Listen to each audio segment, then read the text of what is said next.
Thanks for stopping by my channel. Today I want to speak a bit about sensory overload. People with autism perceive sensory input differently and can't filter away a lot of the input.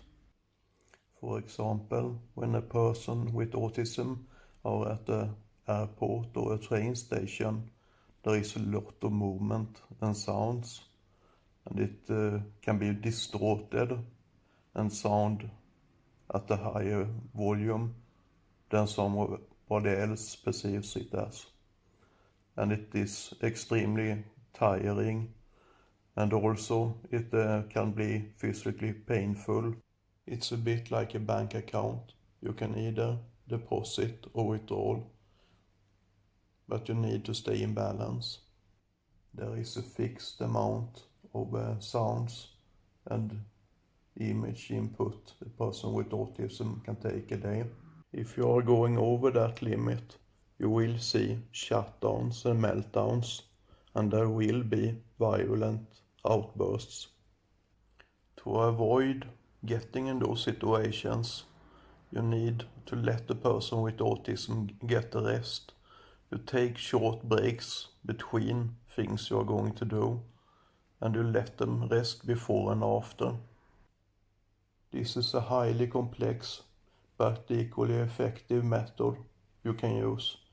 When a person with autism are under pressure and very stressed, you do nothing. And it's the most hard thing for people to learn, to do nothing.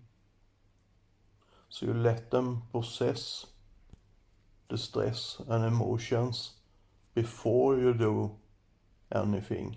If you want a person with autism to work as good as possible, you let them rest and they will work at the optimum capacity.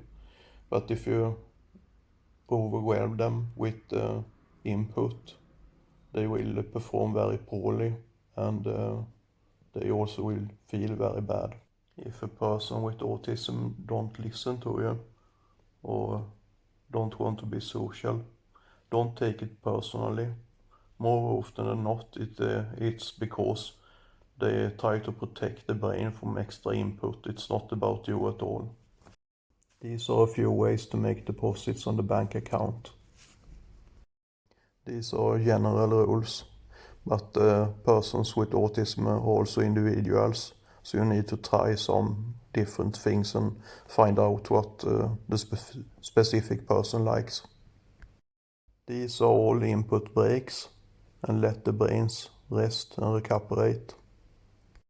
It's best to be proactive and use the breaks early. If you wait too long, there will be outbursts and take a lot longer time to calm down the situation. I'm going to post a couple of links to videos on simulations regarding sensory input at autism spectrum. Thanks a lot for watching.